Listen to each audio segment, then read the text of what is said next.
Hi all, once again welcome back to GK World and PSC. അപ്പോൾ ഇന്ന് നമ്മൾ പഠിക്കാൻ പോകുന്നത് പഞ്ചവത്സര പദ്ധതികളെ കുറിച്ചിട്ടാണ്. കഴിഞ്ഞ ദിവസത്തെ ക്ലാസ്സിൽ നമ്മൾ എക്കണോമിക്സിന്റെ ഒരു ഒരു ജസ്റ്റ് ഇൻട്രൊഡക്ഷൻ ക്ലാസ് നമ്മൾ പഠിച്ചിട്ടുണ്ടായിരുന്നു അല്ലേ.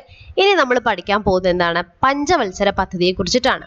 എന്താണ് പഞ്ചവത്സര പദ്ധതി എന്ന് പറയുന്നത്? പഞ്ചവത്സര പദ്ധതി കേട്ടിട്ടുണ്ടോ? യെസ്, എന്താണ് പഞ്ചവത്സര പദ്ധതി? ഇവിടെ ശ്രദ്ധിച്ചേ. അതായത് ബ്രിട്ടീഷുകാർ ഇന്ത്യ വിട്ടു പോയ സമയത്ത് എങ്ങനെയാണ് ഇന്ത്യയിൽ നിന്ന് മാക്സിമം ഊറ്റാവുന്നത് അവർ ഊറ്റിക്കൊണ്ടുപോയി. അപ്പം നമ്മുടെ ഇന്ത്യയുടെ അവസ്ഥ എന്ന് പറയുന്ന സാമ്പത്തിക അവസ്ഥ എന്ന് പറഞ്ഞു കഴിഞ്ഞാൽ വളരെ മോശപ്പെട്ട് നിൽക്കുന്നൊരവസ്ഥയാണ്. ഓക്കെ, ഭയങ്കരമായിട്ട് മോശപ്പെട്ട് നിൽക്കുകയാണ്. അപ്പം നമ്മളുടെ ജവഹർലാൽ നെഹ്റുവും അന്നത്തെ ആളുകളെല്ലാം കൂടെ കൂടിയിട്ട് ഒരു തീരുമാനം എടുക്കുകയാണ്. നമ്മൾ ഒരു 5 വർഷം പഞ്ചവത്സരം എന്ന് പറഞ്ഞു കഴിഞ്ഞാൽ എന്താ ഉദ്ദേശിക്കുന്നത്? 5 വർഷത്തേക്ക് ഓരോ മേഖലകൾ ഊന്നൽ കൊടുത്തുകൊണ്ട് ആ പ്രത്യേക മേഖലകൾ മാക്സിമം നമ്മൾ ഇന്ത്യക്ക് ഡെവലപ്മെന്റ് കൊണ്ടുവരിക. ഓക്കെ, അപ്പോൾ നമ്മൾ ഫസ്റ്റ് ഇവിടെ പറയാൻ പോകുന്നത് നമ്മൾ ടെക്സ്റ്റ് ബുക്കിൽ +1 +2 NCERT ടെക്സ്റ്റ് ബുക്കിൽ നല്ല ഡീറ്റെയിൽ ആയിട്ട് പറഞ്ഞിട്ടുണ്ട്. ഇത് പറഞ്ഞതിന് ശേഷം നമുക്ക് എന്ത് ചെയ്യാം? ആ ടെക്സ്റ്റ് ബുക്ക് സെപ്പറേറ്റ് ആയിട്ട് ചാപ്റ്റേഴ്സ് കൂടി പഠിക്കാം.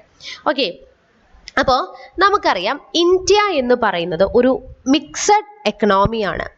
മിക്സഡ് ആണ്, പ്രൈവറ്റ് സെക്ടറും ഗവൺമെന്റ് സെക്ടറും അല്ലെ എല്ലാം കൂടെ കൂടി ചേർന്നിട്ടുള്ളതാണ്. അപ്പൊ USSR എന്താ പണ്ടത്തെ റഷ്യ, ഇപ്പോഴത്തെ റഷ്യ അല്ലെ, സോവിയറ്റ് യൂണിയൻ അഥവാ USSRൽ നിന്നാണ് ഈ ഒരു ആശയം പഞ്ചവത്സര പദ്ധതി എന്നുള്ളൊരു ആശയം ഇന്ത്യ ഗവൺമെന്റ് കടമെടുക്കുന്നത്. ഓക്കെ, ഇത് പ്രീവിയസ് ക്വസ്റ്റ്യൻ ആണ്, ശ്രദ്ധിച്ചോണേ. 1952 ദേശീയ വികസന സമിതി പഞ്ചവത്സര പദ്ധതിക്ക് അംഗീകാരം നൽകുന്നത്. അപ്പം NDA, ഇത് പ്രീവിയസ് ക്വസ്റ്റ്യൻ ആണ്. ഓക്കെ, എന്താണ്? ദേശീയ വികസന സമിതി 1952 പഞ്ചവത്സര പദ്ധതിക്ക് എന്ത് ചെയ്യുന്നത്? അനുമതി നൽകുന്നത്. ഇനി ആദ്യം നമ്മൾ പഠിക്കാൻ പോകുന്നത് 1951 മുതൽ 1956 ഒന്നാം പഞ്ചവത്സര പദ്ധതി, 5 വർഷത്തെ കാലയളവ്. പ്രധാനമായിട്ടുള്ള ലക്ഷ്യം കാർഷിക മേഖലയുടെ സമഗ്ര വികസനം. PSCയിലെ ക്വസ്റ്റ്യൻ ചോദിക്കും, കാർഷിക മേഖലയുടെ സമഗ്ര വികസനം ഏത് പഞ്ചവത്സര പദ്ധതിയുടെ ലക്ഷ്യമായിരുന്നു? ഇങ്ങനെയാണ് ക്വസ്റ്റ്യൻ വരുന്നത്.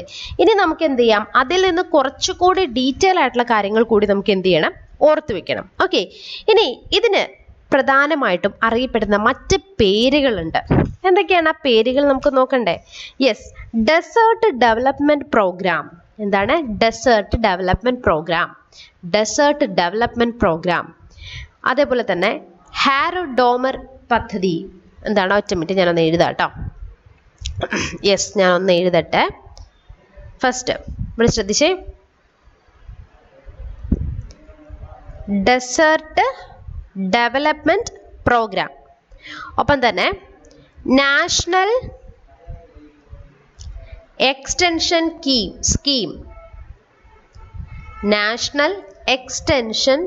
സ്കീം. ദെൻ വിവിധോദ്ദേശ ജലസേചന പദ്ധതികളായ ഭക്രാനങ്കല്, ഹിരാക്കുഡ്, ദാമോദർവാദി പദ്ധതി നടപ്പിലാക്കിയുള്ളൂ. ജസ്റ്റ് അത് എക്സിക്യൂട്ട് കൊണ്ടുവന്നുള്ളൂ. പണി ആരംഭിക്കുന്ന 2ാമത്തെ പഞ്ചവത്സര പദ്ധതിയിലാണ് കേട്ടോ. ഇതിന്റെ അടങ്കൽ തുക എന്ന് പറയുന്നത് 2069 കോടിയായിരുന്നു. പിന്നീട് അത് 2378 കോടിയായിട്ട് എന്ത് ചെയ്തു? ഉയർത്തുകയും ചെയ്തു. അപ്പോൾ ഹാരോഡോമർ പദ്ധതി, desert development programme, national extension scheme, ഇതൊക്കെ ഒന്നാം പഞ്ചവത്സര പദ്ധതിയായിട്ടാണ് ബന്ധപ്പെട്ടിരിക്കുന്നത്. ഹാരോഡോമർ അല്ലെ. ഇനി ഈ ഒന്നാം പഞ്ചവത്സര പദ്ധതിയുടെ ആമുഖം എഴുതി തയ്യാറാക്കിയത് ആരെ എന്ന് ചോദിച്ചാൽ ആരാണ്? KN രാജ്. ഓക്കെ, മെഗാ ഡാമുകൾക്ക് ലക്ഷ്യമിട്ട തുടക്കം കുറിച്ചു. ഇതിന്റെ വളർച്ചാ നിരക്ക് 2.1%, എന്നാൽ കൈവരിച്ചത് എത്രയാണ്? 3.6% വളർച്ച കൈവരിച്ചു. ഓക്കെ, അപ്പൊ ഒന്നാം പഞ്ചവത്സര പദ്ധതി കാർഷിക മേഖലയുടെ സമഗ്ര വികസനം, മെഗാ ഡാമുകൾക്ക് തുടക്കം കുറിച്ചു. പ്ലാനിംഗ് ഭക്രാനങ്കല്, ദാമോദർ വാലി അല്ല, ഇതൊക്കെ തുടക്കം കുറിച്ചു. പണി ആരംഭിക്കുന്നത് 2ാം പഞ്ചവത്സര പദ്ധതിയിലാണ് കേട്ടോ. ഓക്കെ, ഇനി നമ്മൾ പറഞ്ഞു ദേശീയ വികസന സമിതിയാണ് പഞ്ചവത്സര പദ്ധതിക്ക് അംഗീകാരം നൽകുന്നത്. ആമുഖം തയ്യാറാക്കിയത് KN രാജ്. അതേപോലെ കാർഷിക പദ്ധതി ഹാരോൾഡ് ഡോമർ പദ്ധതി എന്നും അറിയപ്പെടുന്നു. ഇനി അടുത്ത് നോക്കിക്കേ. നെക്സ്റ്റ് 1956 മുതൽ 61 വരെയാണ് രണ്ടാം പഞ്ചവത്സര പദ്ധതി നടക്കുന്നത്. വ്യാവസായികവൽക്കരണം വികസനം, അപ്പൊ വ്യവസായ പദ്ധതി എന്നറിയപ്പെടുന്നു. ഒപ്പം തന്നെ PC മഹൽനോബിസ് വരുന്നതാണ്. നമ്മൾ പറഞ്ഞു ഇന്ത്യൻ സ്റ്റാറ്റിസ്റ്റിക്കൽ ഇൻസ്റ്റിറ്റ്യൂഷനൊക്കെ സ്ഥാപകനാണെന്ന് പറഞ്ഞു. അദ്ദേഹം കഴിഞ്ഞ ക്ലാസ്സിൽ പറഞ്ഞ പോലെ മഹൽനോബിസ് പദ്ധതി എന്നറിയപ്പെടുന്ന രണ്ടാം പഞ്ചവത്സര പദ്ധതിയിലാണ്. ഒപ്പം തന്നെ ഇന്ത്യ ഒരു മിക്സഡ് എക്കണോമി അംഗീകരിക്കുന്നത് രണ്ടാം പഞ്ചവത്സര പദ്ധതിയുടെ സമയത്താണ്. ഡാമുകളുടെ നിർമ്മാണം ആരംഭിക്കുന്നത് രണ്ടാം പഞ്ചവത്സര പദ്ധതിയിലാണ് അല്ലെ. അപ്പോൾ 1963 എന്താണ് നമ്മളുടെ ബക്രാനങ്കൽ അണക്കെട്ട് ഉദ്ഘാടനം നടക്കുന്നതാണ് കേട്ടോ. ബക്രാനങ്കൽ അണക്കെട്ടിന്റെ ഉദ്ഘാടനം ഒക്കെ നടക്കുന്ന സമയമാണ്. ഇനി അടുത്ത് നോക്കിക്കേ. മൂന്നാം പഞ്ചവത്സര പദ്ധതി ഭക്ഷ്യ സ്വയം പര്യാപ്തത, സമ്പദ്ഘടനയുടെ സ്വയം പര്യാപ്തത. ഭക്ഷ്യ സ്വയം പര്യാപ്തത. ആദ്യം നമ്മൾ കൃഷി ചെയ്തു, പിന്നെ കൃഷിക്ക് കുറച്ചുകൂടെ ഡെവലപ്മെന്റ് ചെയ്യാനായിട്ട് നമ്മൾ കുറെ മെഷീൻസ് ഒക്കെ ഇൻട്രൊഡ്യൂസ് ചെയ്തു. വ്യവസായം അത് കുറച്ചുകൂടി വികസനത്തിന് വേണ്ടിയിട്ട് പല കാര്യങ്ങൾ ചെയ്തു. അതിനുശേഷം നമുക്ക് ഇനി എന്ത് ചെയ്തു? ഭക്ഷ്യം നമുക്ക് സ്വന്തമായിട്ട് അല്ല നമ്മുടെ നാട്ടിൽ തന്നെ ഉൽപ്പാദിപ്പിച്ച് പുറത്തുനിന്ന് കൊണ്ടുവരുന്നൊക്കെ കുറച്ചിട്ട് നമ്മുടെ നാട്ടിൽ നമുക്ക് വേണ്ടത് ഉൽപ്പാദിപ്പിക്കാനുള്ള കാര്യങ്ങൾ വരുന്നു. അതേപോലെ തന്നെ സമ്പദ്ഘടനയുടെ സ്വയം പര്യാപ്തതയിലേക്ക് പോയി മൂന്നാം പഞ്ചവത്സര പദ്ധതി. ഈ മൂന്നാം പഞ്ചവത്സര പദ്ധതി നടക്കുന്ന സമയത്ത് 1966 ശേഷം ഇന്ത്യ പാക് വാർ നടക്കുക. 66 മുതൽ 69 വരെ. 1966 ഇന്ത്യ പാകിസ്ഥാൻ യുദ്ധം നടക്കുകയാണ് 69 വരെ. അതുകൊണ്ട് തന്നെ ഇന്ത്യക്ക് ഒരുപാട് നഷ്ടങ്ങൾ ഉണ്ടായി. അതുകൊണ്ട് പ്ലാൻ എന്തായിരുന്നു? ആനുവൽ പ്ലാൻ ആയിട്ടാണ് നടപ്പിലാക്കിയത്. 5 വർഷം എന്നുള്ളതല്ല, പിന്നീട് അത് ഒരു വർഷത്തേക്ക് ആനുവൽ പ്ലാൻ പ്ലാൻ ചെയ്തിട്ടുണ്ടായിരുന്നു. ഇനി അടുത്തത് നാലാം പഞ്ചവത്സര പദ്ധതി സ്ഥിരതയോട് കൂടിയ വളർച്ചയും സ്വാശ്രയത്വവും. ഓക്കെ, അപ്പൊ നമുക്ക് എന്തായി? ഭക്ഷ്യ സ്വയം പര്യാപ്തതയൊക്കെ ആയി. ഇനി നമുക്ക് അടുത്തത് വേണ്ടത് സ്ഥിരതയോടെ, നമ്മളുടെ ഇന്ത്യക്ക് സ്ഥിരതയോട് കൂടിയിട്ടുള്ള വളർച്ച വേണം. ഒപ്പം തന്നെ സ്വയം ആശ്രയത്വവും വേണം അല്ലെ. അതിന് നാലാമത്തെ പഞ്ചവത്സര പദ്ധതിയിലേക്ക് പോവാണ്. ഒപ്പം തന്നെ ഇതിന് പല പേരുകളിൽ അറിയപ്പെടുന്നുണ്ട്. എന്തൊക്കെയാണ്? ഗാഡ്ഗിൽ യോജന, ഗാഡ്ഗിൽ യോജന എന്നറിയപ്പെടുന്നു. ഗാഡ്ഗിൽ യോജന നാലാം പഞ്ചവത്സര പദ്ധതിയിലാണ്. ഗാഡ്ഗിൽ. ഒപ്പം തന്നെ ബാങ്കുകൾ, 14 ബാങ്കുകൾ ദേശസാത്കരിച്ച ഒരു ടൈമാണ് നാലാം പഞ്ചവത്സര പദ്ധതിയിൽ. ബാങ്ക് നാഷണലൈസേഷൻ ആണല്ലോ. ബാങ്ക് നാഷണലൈസേഷൻ നടന്നത് നാലാം പഞ്ചവത്സര പദ്ധതിയിലാണ്. അടുത്തതാണ് അഞ്ചാമത്തെ പഞ്ചവത്സര പദ്ധതി നടക്കുന്നു. നമ്മളുടെ ഇന്ദിരാഗാന്ധി ഗരീബി ഹട്ടാവോ എന്ന മുദ്രാവാക്യം, അതായത് ദാരിദ്ര്യ നിർമ്മാർജ്ജനം. ഇന്ത്യയിൽ ദാരിദ്ര്യ നിർമ്മാർജ്ജനം അഞ്ചാം പഞ്ചവത്സര പദ്ധതിയിലാണ് നടന്നത്. ഓക്കെ, ഈ സമയത്ത് കുറച്ച് കാര്യങ്ങൾ നടക്കുന്നുണ്ട്. എന്താണെന്നറിയാം? ഈ വർഷം ഏതാണ്? 1974 മുതൽ 79 വരെയാണ്. ഇതിൽ ഒരുപാട് കാര്യങ്ങൾ നടന്നിട്ടുണ്ട് കുട്ടികളെ. എന്താണ് എന്നല്ലേ? ഞാൻ പറയാം. നമ്മുടെ 74, 79 എന്ന് പറഞ്ഞു കഴിഞ്ഞാൽ അടിയന്തരാവസ്ഥ വരികയാണ്.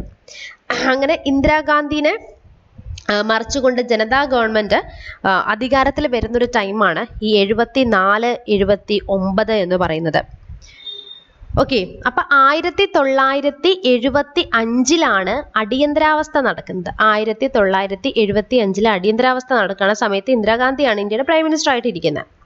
ഓക്കെ, അപ്പോൾ ഇവിടെ നോക്കിക്കേ, എന്തെല്ലാം കാര്യങ്ങളാണ് ഈ അഞ്ചാം പഞ്ചവത്സര പദ്ധതി? ദാരിദ്ര്യ നിർമ്മാർജ്ജനം, ഗരീബി ഹട്ടാവോ, ദാരിദ്ര്യ നിർമ്മാർജ്ജനം അല്ലെ. ദരിദ്രി ഹട്ടാവോ എന്ന മുദ്രാവാക്യം നമ്മുടെ ഇന്ദിരാഗാന്ധി മുഴക്കിയ സമയമാണ്. 2020 പ്രോഗ്രാം 1975 20 പരിപാടികൾ എന്ന് പറയത്തില്ലേ, 2020.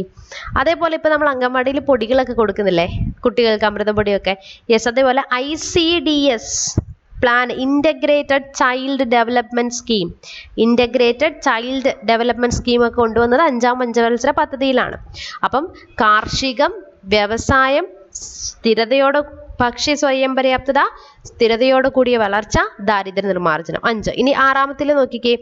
ഈ ആറാമത്തേന്ന് പറഞ്ഞു കഴിഞ്ഞാൽ ഇവിടെ നമുക്കൊരു റോളിംഗ് പ്ലാൻ എന്നുള്ള പേരിൽ അറിയപ്പെടും. 6ന് മുൻപ്. അതായത് ഇവിടെ നിങ്ങൾ നോക്കിക്കേ, നമ്മൾ 74 മുതൽ 79 വരെ പറഞ്ഞു അല്ലേ. പിന്നെ ഇവിടെ 80 പറഞ്ഞിരിക്കുന്നത്, 1980. അതിന് മുൻപ് ഇവിടെ കുറച്ച് കാര്യങ്ങൾ നടന്നു. റോളിംഗ് പ്ലാൻ, അതായത് 1978 മുതൽ 1980 വരെ റോളിംഗ് പ്ലാൻ. അതായത് ഞാൻ പറഞ്ഞു ജനതാ ഗവൺമെന്റ് അധികാരത്തിൽ വന്നിരിക്കുന്ന സമയമാണ്. അപ്പോൾ അവിടെ ഈ പഞ്ചവത്സര പദ്ധതി എന്നുള്ളൊരു കൺസെപ്റ്റ് അവർ മാറ്റിക്കൊണ്ട് എന്ത് കൊണ്ടുവരികയാണ്, ഒരു വർഷത്തേക്ക് ഒരു ആനുവൽ പ്ലാന് ഒരു വർഷം നോക്കിയിട്ട് അതിൻ്റെ അസസ്മെന്റ് എടുത്തിട്ട് നെക്സ്റ്റ് ഇയർ അതിൻ്റെ പ്ലാൻ ചെയ്യും, അതിൻ്റെ വളർച്ച. അപ്പൊ ഈ ഐഡിയ ആരുടേതായിരുന്നു? ഗുണ്ണർ മിർഡാളുടേതാണ്. ആരുടെ കൺസെപ്റ്റ് ആണ്? ഗുണ്ണർ മിർഡാളിന്റെ കൺസെപ്റ്റ് ആണ്. അപ്പം റോളിംഗ് പ്ലാൻ നടപ്പിലാക്കിയത് 1978-80 അഞ്ചാം പഞ്ചവത്സര പദ്ധതി കാലത്താണ്. അപ്പം 78-80. ഓക്കെ, ഇനി അടുത്തതാണ് ആറാം പഞ്ചവത്സര പദ്ധതി. ഈ ആറാം പഞ്ചവത്സര പദ്ധതി എന്ന് പറയുന്നത് 80-85 കാലഘട്ടത്തിലാണ്. കാർഷിക വ്യാവസായിക മേഖലകൾ ഉൾപ്പെടെ അടിസ്ഥാന സൗകര്യങ്ങൾ വീണ്ടും മെച്ചപ്പെടുത്തുകയാണ്. ഒപ്പം തന്നെ നബാർഡ് എന്താണ്? നബാർഡ് എന്ന് പറയുന്നത് നമ്മുടെ അഗ്രികൾച്ചറിന് വേണ്ടിയിട്ട് വരുന്ന അല്ലെ, എല്ലാം ഏറ്റവും ടോപ്പ് മോസ്റ്റിൽ നിൽക്കുന്നതാണ്. National agriculture and rural development 1982 സ്ഥാപിക്കുന്നത്. എപ്പോഴാ? 1982 നബാർഡ് സ്ഥാപിച്ചു അല്ലെ. ലിബറലൈസേഷൻ ഉദാരവൽക്കരണത്തിന് തുടക്കം കുറിച്ച ടൈമാണ്. ഓക്കെ, അപ്പം ആറാം പഞ്ചവത്സര പദ്ധതി കാർഷിക വ്യാവസായിക മേഖലകളുടെ അടിസ്ഥാന സൗകര്യങ്ങൾ മെച്ചപ്പെടുത്തുകയാണ്. അപ്പൊ കാർഷികം വന്നു, വ്യവസായം വന്നു, രണ്ടും കൂടി ഒരുമിച്ച് എന്ത് ചെയ്യാണ്? മെച്ചപ്പെടുത്തുകയാണ്. അതിനു വേണ്ടിയിട്ട് നബാർഡ് രൂപീകരിക്കുന്നു 1982. ഇനി നോക്കിക്കേ, ഏഴാം പഞ്ചവത്സര പദ്ധതിയിൽ എന്തൊക്കെ കാര്യങ്ങൾ നമുക്ക് പറയാനുള്ളത് നോക്കിക്കേ. ഇതില് നമ്മൾ പറയുവാണെങ്കിൽ ജവഹർ റോസ്ഗർ യോജന ആരാ ഇത് കൊണ്ടുവന്നറിയോ? ഏഴാം പഞ്ചവത്സര പദ്ധതി കാലത്ത് രാജീവ് ഗാന്ധി. ഓക്കെ, അതെന്താ ഈ ജവഹർ റോസ്ഗർ യോജന എന്ന് പറയുന്നത്? ഇപ്പൊ നമ്മുടെ തൊഴിലുറപ്പ് പദ്ധതിയില്ലേ, അതുപോലെ ജവഹർ റോസ്ഗർ യോജന 1989 കൊണ്ടുവരുന്നു രാജീവ് ഗാന്ധി. ആധുനികവൽക്കരണം, തൊഴിലവസരങ്ങളുടെ വർധനങ്ങളുടെ ഭാഗമായിട്ടാണ് ജവഹർ റോസ്ഗർ യോജന കൊണ്ടുവരുന്നു ഏഴാം പഞ്ചവത്സര പദ്ധതിയിൽ.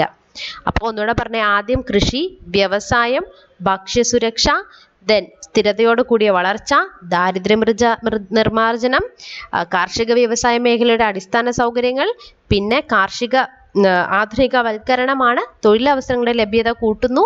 ആര്? ജവഹർ റോസ്ഗർ യോജന വഴി രാജീവ് ഗാന്ധി 1989. ഇതൊക്കെ പഠിക്കണം കേട്ടോ.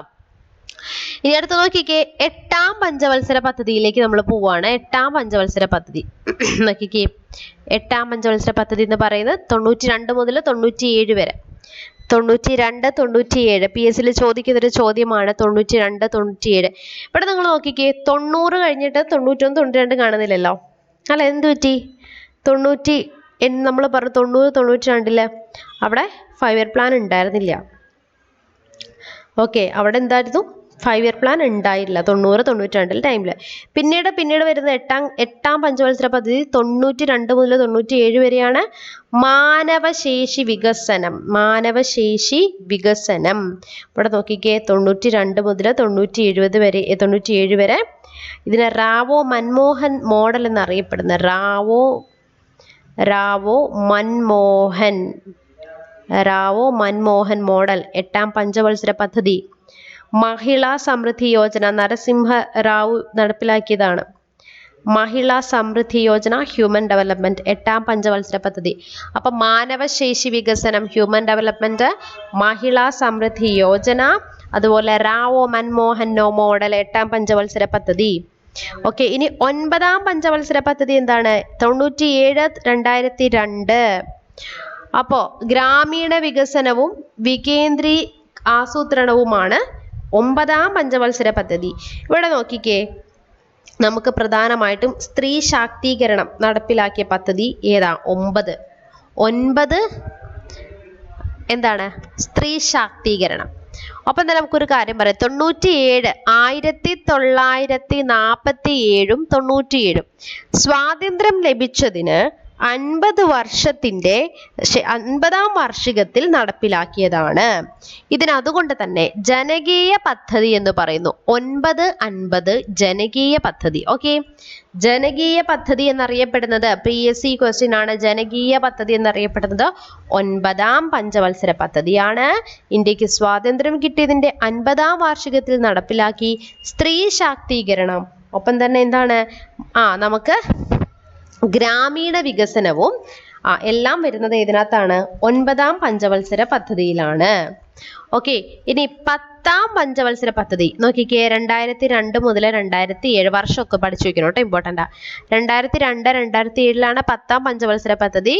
മൂലധന നിക്ഷേപം വർദ്ധിപ്പിക്കുക. നമ്മളുടെ കേരള വികസന മാതൃക നടപ്പിലാക്കിയത് ഈ ടൈമിലാണ്, 10ലാണ്. കേരള വികസന മാതൃക നടപ്പിലാക്കി. കേരള വികസന മാതൃക നടപ്പിലാക്കിയത് 10ാം പഞ്ചവത്സര പദ്ധതിയാണ്. 11ാം പഞ്ചവത്സര പദ്ധതി 7 മുതൽ 12 മുഴുവൻ ജനവിഭാഗങ്ങളുടെയും സമഗ്ര വികസനമാണ്. Faster and more inclusive growth, എല്ലാവരെയും ഉൾപ്പെടുത്തിയ സമഗ്ര വളർച്ചയാണ് ഇതിനകത്ത് പറയുന്നത്. മുഴുവൻ ജനങ്ങളെയും എല്ലാവരും ഉൾപ്പെടുത്തിക്കൊണ്ടുള്ള സമഗ്ര വികസനം. ഏറ്റവും കൂടുതലായിട്ട് വളർച്ച നേടിയതാണ് 11ാം പഞ്ചവത്സര പദ്ധതി. ഏറ്റവും കൂടുതലായിട്ട് വളർച്ച നേടിയതാണ് 11ാം പഞ്ചവത്സര പദ്ധതി കേട്ടോ. ദെൻ ലാസ്റ്റ് സുസ്ഥിര വികസനം 12ാം പഞ്ചവത്സര പദ്ധതി. 12 മുതൽ 2017 വരെ, 2012-2017 സുസ്ഥിര വികസനം വരുന്നത്. Okay, sustainable growth. അപ്പം ഈ പറഞ്ഞിരിക്കുന്ന വർഷം ഓർത്ത് വയ്ക്കണം. ഓരോന്നിനെയും കുറിച്ച് എന്താണ് PSC ചോദിക്കാറുണ്ട് കേട്ടോ. വർഷവും അതേപോലെ തന്നെ പ്രധാനപ്പെട്ട പോയിന്റുകളെല്ലാം നമ്മളോട് പറഞ്ഞിട്ടുണ്ട്. ഓക്കെ, അപ്പോൾ എല്ലാവരും പഠിക്കുക, നോട്ട് എഴുതി വയ്ക്കുക. നെക്സ്റ്റ് ക്ലാസ്സിൽ ബാക്കി വീഡിയോ ആയിട്ട് ഞാൻ വീണ്ടും വരുന്നതായിരിക്കും. Till then bye and thank you for watching.